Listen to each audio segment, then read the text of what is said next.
Good morning. To say that I'm overwhelmed to be here today is actually an understatement. I continue to just know that when I speak before crowds, I feel the love. I feel your hearts radiating to me from across the room. I want to get a few housekeeping things out the way because I want to thank the amazing pastor of this church, Reverend Billy Hester, and his supportive staff for all the work that they have done in preparation for me to be here this morning. I want to thank Ms. Linda Bryant and Ann Westbrook, people that know firsthand the work that I do. And last, of course, my children, Asia and Brandon, I'm so glad. But Scott, oh, Scott Stanton, that wonderful heart, that beautiful artist that took it upon himself to show these beautiful souls that was lost in that church. Scott and I met through Facebook, and we have followed each other since that time. Today was the first time that I actually was able to shake his hand and meet him in person. Oh, what a wonderful soul, Scott and his wife Tracy and their son.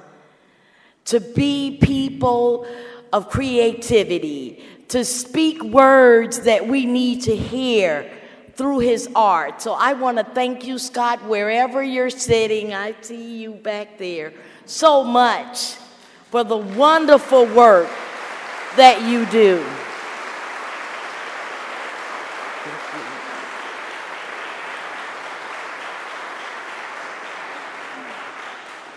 My glasses is fogging up already, but we'll get through this.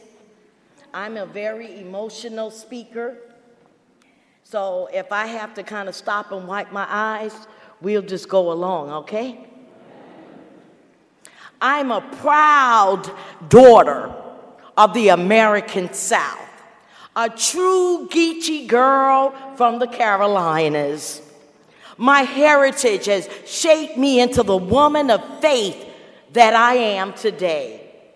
But like many African Americans from the South, I am no stranger to the hate and intolerance that has unfortunately defined a large part of our history. 2 years ago, on June 17th, 2015, my mother, Mrs. Ethel Lance, my two cousins, Mrs. Susie Jackson, Tywanza Sanders, and my friend Myra Thompson were among the 9 black parishioners who were shot and killed by a hate-fueled man at the Emanuel AME Church in Charleston, South Carolina. Growing up, we of African Americans have witnessed and heard so many racially motivated hate crimes in community like ours, including the Birmingham church bombing in 1963, which killed 4 young innocent black girls.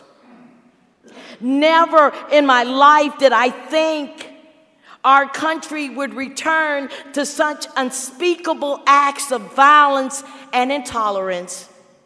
But then, a white supremacist walked into my family's church, and my life changed forever.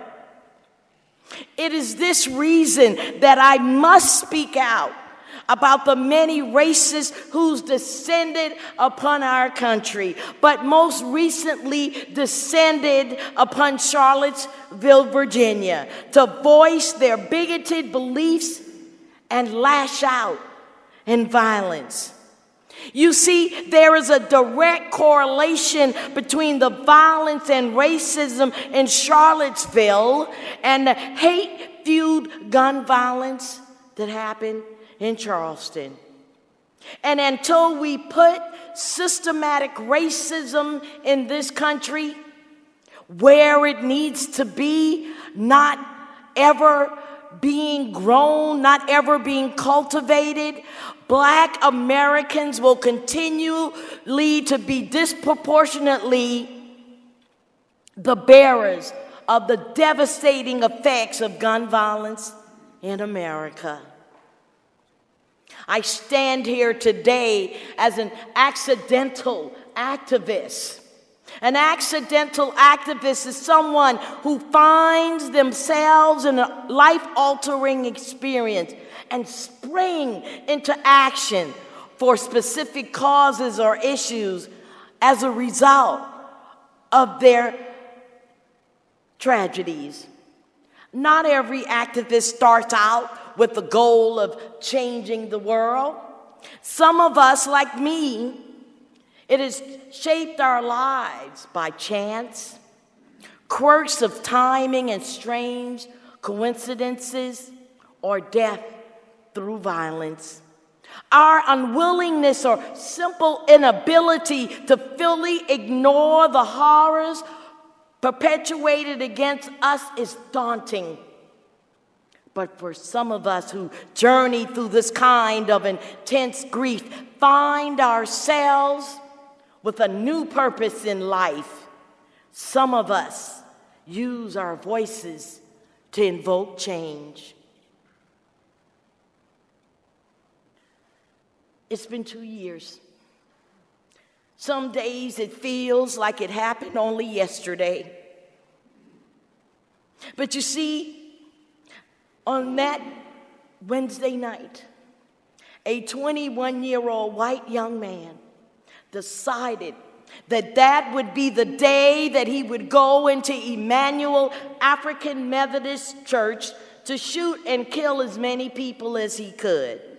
He did months of research and preparation, including having made several road trips from Columbia to Charleston. He scouted out the church by riding by and plotting out his route he would take.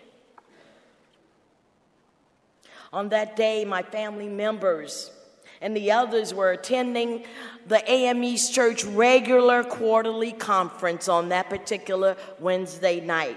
The church was crowded, full of people. They had decided that they would continue to have the Bible study even though the hour had run late because of the meeting. The faithful few stayed. They stayed and they welcomed this young man into the church and sat him near Reverend Pinckney because that's what he asked. After about an hour of studying the Gospel of Mark out of chapter 4, they gathered in prayer for dismissal. While holding hands and praying with their heads bowed and eyes closed, their lives came to a faithful end. He slaughtered them while they ran to hide under tables to get away from the bullets, but that wasn't enough. This young man robbed my family and 8 other families that night of their loved ones. 5 people survived. 5 people have to live with this tragedy in their hearts every day. He robbed the community of Charleston because he felt hatred for them because of the color of their skins. I will continue to say their names because my mission in life is to help other people know that hate won't win. I say their names. My mother, Mrs. Ethel Lance. My cousins, Miss Susie Jackson, Tywanza Sanders. My childhood friend, Myra Thompson. The pastor of the church, Reverend Clementa Pinckney. Reverend Daniel Simmons. Reverend Sharonda Coleman Singleton. Mrs. Cynthia Hurd. Reverend DePayne Middleton Doctor. I pray that whenever you hear their names, you will feel empowered to stand up, to invoke change. You see, my mother was a woman of great faith who worked all her life along with my stepdad, Nathaniel, to provide for our family. One of the most defining moments in my life is when my mother called me one evening when I was around 9 years old, back in 1967, and told me to put my Sunday clothes on because she wanted me to see somebody very important.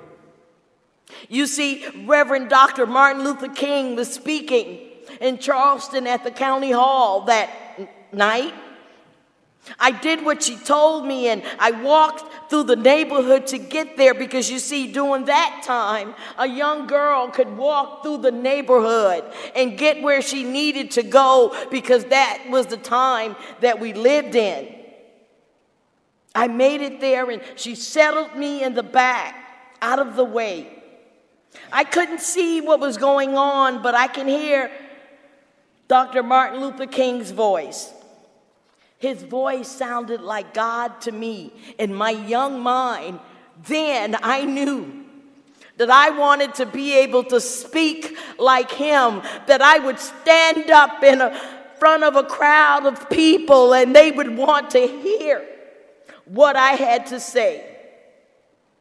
I told this story because that was a moment in my life that I believe that set the stage for me to be standing up here today.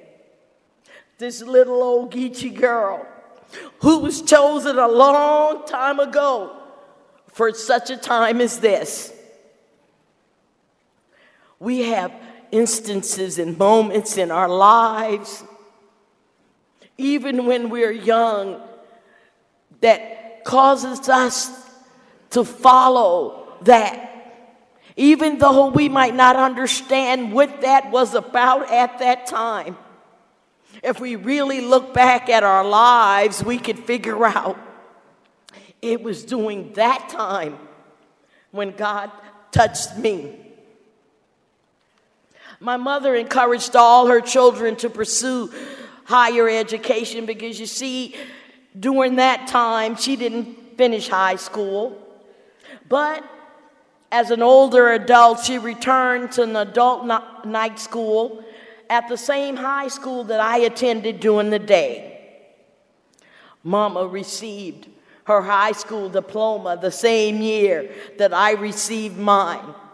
What a momentous time in my family's history that we were going on, that we won't be left behind, that we would achieve things that my mother had no idea that her children would be able to do.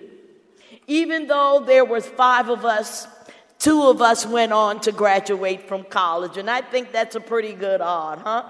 She never thought that any of her children would be able to do that, but you see, she was a praying mother. She prayed that God would touch us and that we would have the fortitude to do what it took to go to college and graduate it. Mama had a big heart and she was always willing to help somebody.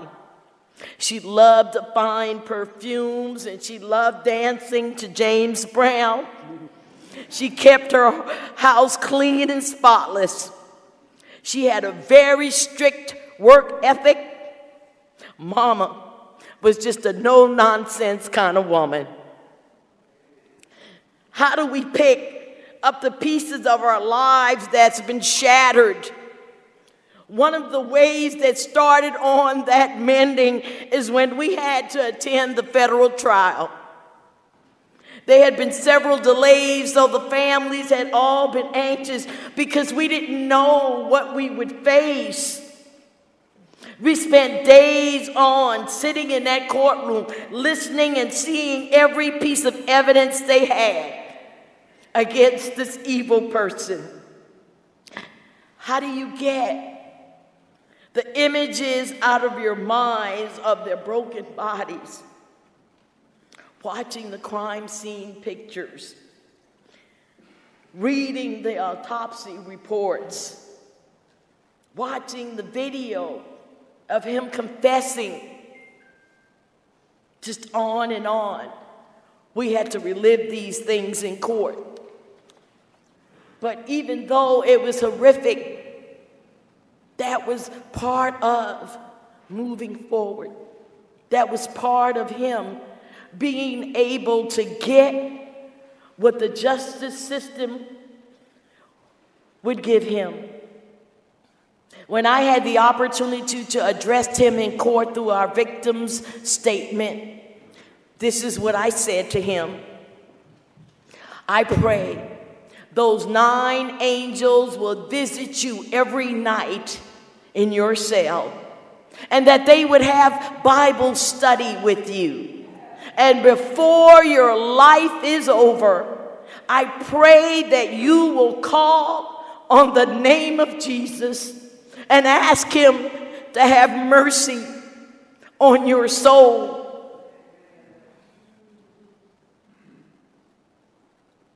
Finally, after all those days of sitting in court, the word came back with the verdict. Guilty on all 33 counts. I had to tell myself to breathe, because you see, the other half of my brain was having a party, and the other half was having such deep sadness. Sad because I had witnessed the judicial system more than once be unfair to African Americans or people of color. This was not just a victory for Charleston, but it was a victory for our whole country. The political climate we find ourselves in today did not give me confidence in a system that would punish him, but what punishment would be enough? He was given the death penalty, yet I was not a proponent of the death penalty. I surrounded myself with people in court and other people every day that wanted him to get the death penalty. But here I was, still understanding my faith and my belief in God, that we as human beings don't have the right to take a life of someone else, even the life of my beautiful mother and my cousins. But that's what they gave him. I'm so glad that that decision was not left up there for me, so I could live with what the judicial system decided to do with him.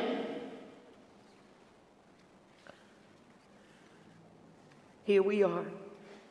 He's gotten a death penalty, and we're all sitting there looking at each other because we just didn't know what to do. But even in the mix,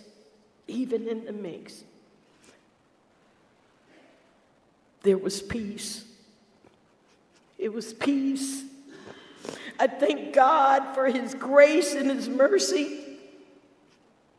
I thanked him for allowing me to be there, to be a witness, to be someone that would be there to stand up for my mother and my cousins.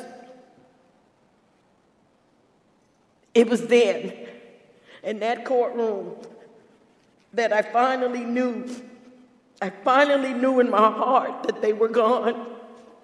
That I wasn't sitting there going through a movie or part of a movie, that this was real. This was real. Forgiveness has been one of the big things that has been asked from the people of Charleston. 48 hours after the terrible tragedy, they were in court at the bond hearing. The tone was set then when my sister Nadine was the first person to speak at the hearing. She forgave him. Other family members did the same thing. They were all standing there talking about forgiveness. And you see, I hadn't even got into Charleston at that time yet. I was still in Dallas, Texas, trying to get it together to come to Charleston for this. I screamed when I heard that on the television. I was wondering, how can people say that they forgive him for such a thing? My brains hadn't even had chance to process what had happened. But they were asking about forgiveness. And forgiveness, God knows that that's the tenets of our faith. But I'm here to say this morning that I wasn't ready to forgive him. I had to search my heart. I had to go through the emotions that I needed to go through.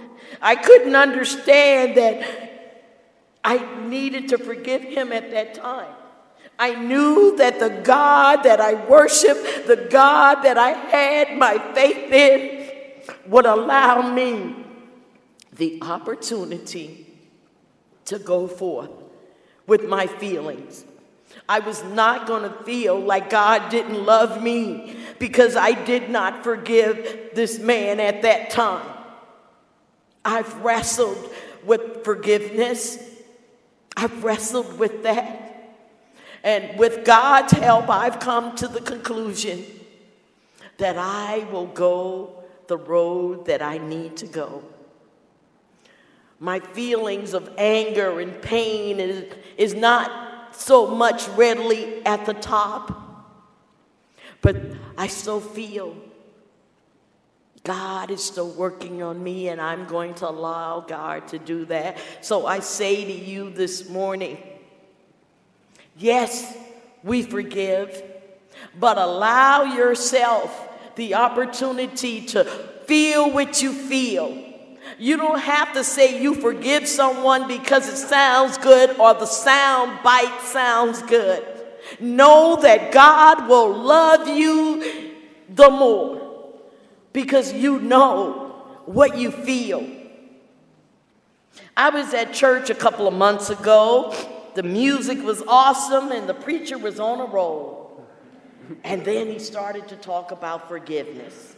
He told the congregation that forgiveness should be instant and is not a process. Well,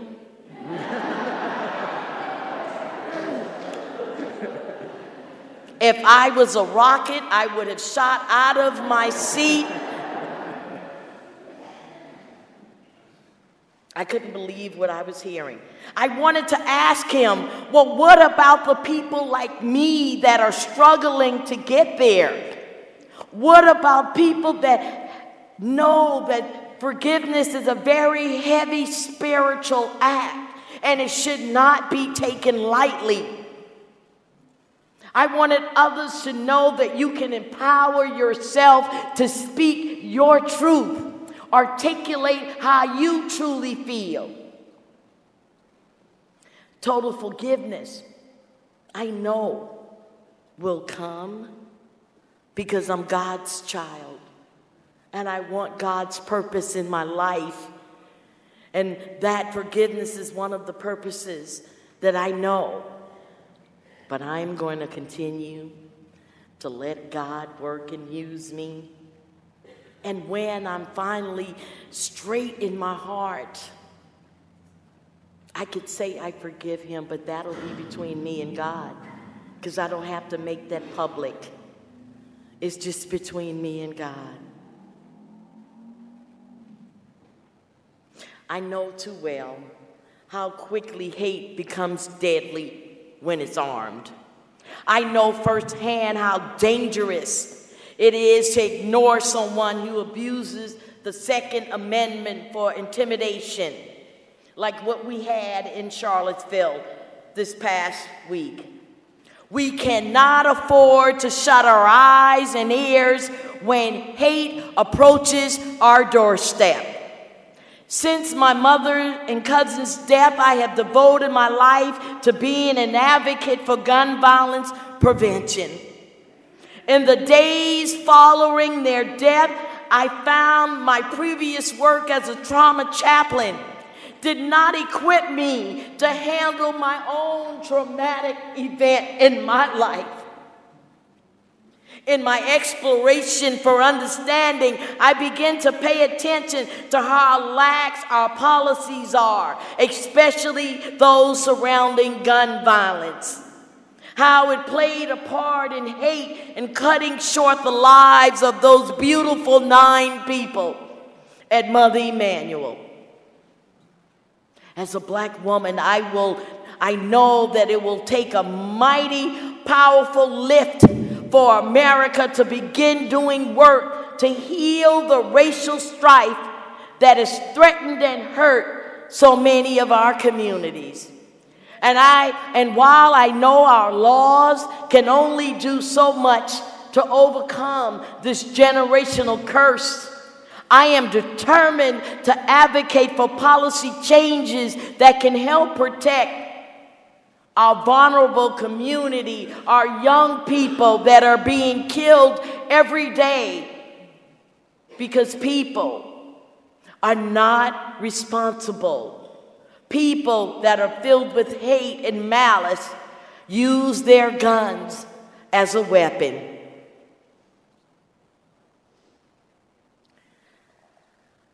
I don't know, people.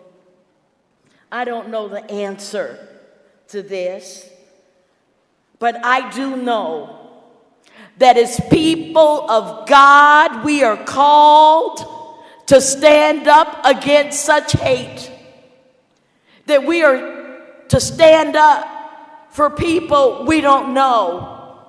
We are to stand up because God is love, and if we carry love with us, the tragedies that happen in our lives, the evil and suffering that we have in our lives, that God will use those things for us to be triumphant, for us to make a difference, so that people like me and mothers like Miss Bryan and other people won't have to go through the pain and grief that is caused by a gun. I could go on and on about gun violence. But see, I think you need to know that 8 kids and teens die every day from gun violence in America. Moms Demand Gun Sense in America is a group that I've aligned myself with. With a chapter in every state, Moms Demand Action for Gun Sense in America is the biggest grassroots organizations of people working together to reduce gun violence. Every day, 93 Americans are killed with guns. It is left up to us, the voting people, the people that have a heart for God, the people that want to live the best life they can without having day after day to watch the television and know that someone else has died, that someone else has been killed because of hate.